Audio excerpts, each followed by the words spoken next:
Hello guys, কেমন আছেন সবাই? আশা করি আপনারা সবাই ভালো আছেন। বন্ধুরা, কামিং বুথে আপনাদের সবাইকে স্বাগতম।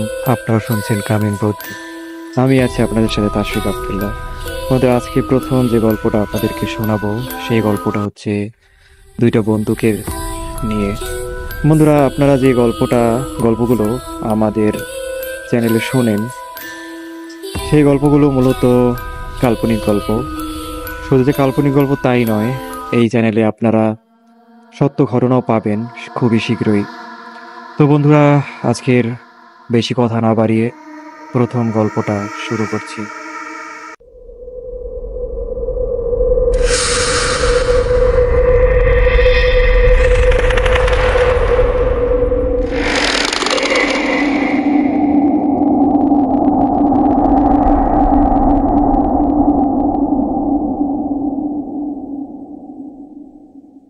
বাবা অনেক করে বলেছিল বেশি রাত না করতে, তাও বছর শুরুর প্রথম ক্লাবের প্রোগ্রাম বেশ রাত হয়ে গেল। জানুয়ারির কড়া শীত, রাতটা বেশ নিঝুম, আর তার সাথে প্রচন্ড ঠান্ডা হাওয়াও বইছে। হ্যালো, হ্যাঁ বাবা, এই তো ফিরছি। আমার বন্ধু বিকাশকে ডাকলাম। কিরে বিকাশ, হলো তোর?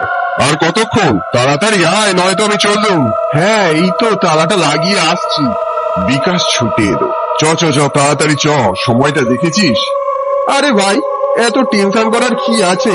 দুজনেই হাঁটতে হাঁটতে বড় রাস্তায় এলাম। এই শীতে রাস্তায় কোনো জনমানব তো নেই, এমনকি কোনো কুকুর বিড়ালেরও দেখা মিলল না। ট্যাক্সির জন্য বেশ কিছুক্ষণ অপেক্ষা করলাম। অনেক পরে একটা ট্যাক্সির দেখা মিললেও কাউকে তোয়াক্কা না করেই বেরিয়ে গেল। ধুর, কোন ট্যাক্সির দেখা পাওয়া যাবে বলে তো আমার মনে হচ্ছে। এখন তো উপায় ভেবে পাচ্ছি না। চল, এখান থেকে হাঁটা লাগাই, না হলে আজ সারা রাত এখানেই দাঁড়িয়ে থাকতে হবে বলে মনে হয়। দুজনেই হাঁটা শুরু করলাম। কিছু পরে বিকাশ হঠাৎ থেমে গিয়ে বলল, এক কাজ করা যায় না? ওই পুরো বটতলা দিয়ে গেলে তো বেশ শর্টকাট হয়, চল ওই রাস্তাটাই ধরি। বেশ আতঙ্কিত হয়ে বললাম, না ভাই, ওদিক দিয়ে যাওয়াটা ঠিক হবে না। কেউ ওই পরিত্যক্ত রাস্তা ব্যবহার করে না। শেষে যদি ভূতটুতের খপ্পরে পড়ি। ছি ছি ছি ছি, তুই কিনা 2018 সালের ছেলে, তোর মুখে ভূতের না? এ সময় দাঁড়িয়ে তুই এসবে বিশ্বাস করিস? চল শিগগির, নাহলে খুব খারাপ হয়ে যাবে, এই কথা বলবি না। আমি আর বিকাশের মুখের উপর কিছু বললাম না। এমনিতেই বেশ দেরি হয়ে গেছে। হাঁটতে হাঁটতে পূর্বতলা রাস্তা ধরলাম। যেহেতু রাস্তাটা ব্যবহার হয় না, সেখানে বিশেষ আলো নেই। যে কটাও আছে তার অর্ধেকই ভেঙে গেছে। অদ্ভুত সব আওয়াজ কানে ভেসে আসছে। পৌরবাটের সামনে যেতেই বেশ অস্বস্তি বোধ করতে লাগলাম। বিকাশ সামনে যাচ্ছিল আর আমি পিছনে। হঠাৎ বিকাশ থমকে দাঁড়িয়ে পড়ল। কি হলো বিকাশ, দাঁড়িয়ে পড়লি কেন? বিকাশ ভয়ার্ত কণ্ঠে চেঁচিয়ে উঠল, অবিনাশ! অবিনাশ? কি সব বলছিস? সেটা কি করে হয়? ও তো... কথা শেষ হয়নি, দেখে আমার হাত পা ঠান্ডা হয়ে গেল। পিঠের শির দ্বারা বেয়ে ঠান্ডা স্রোত বয়ে গেল।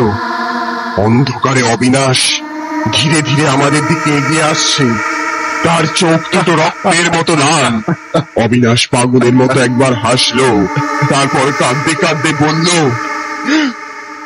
আমি তো শুধু দুটো উত্তর তোদের কাছে জানতে চেয়েছিলাম পরীক্ষায়। যদি তোরা সেদিন বলতিস, তাহলে হয়তো আমি এই জায়গায় থাকতাম না। এভাবে একা একা থাকতে আমার একদম ভালো লাগে না, একদম না। তোরা আমার সাথে আয়, আয়, চলে আয়। ধীরে ধীরে বিকাশের দিকে এগিয়ে গেল অবিনাশ। তারপর জাপটে ধরল বিকাশের গলা। বিকাশ অচেতন হয়ে পড়ল, তার মুখ দিয়ে রক্ত বেরোতে লাগলো। আমি চেঁচিয়ে উঠলাম, বিকাশ! এবার অবিনাশ আমার দিকে এগিয়ে এলো। আমি প্রাণপণে দৌড়তে লাগলাম। পাথরে ধাক্কা খেয়ে ছিটকে পড়লাম। অবিনাশ আমাকে খুব জোরে চেপে ধরলো। বাঁচাও! কত বেলা করবি? তোকে বিকাশ ডাকতে এসেছে।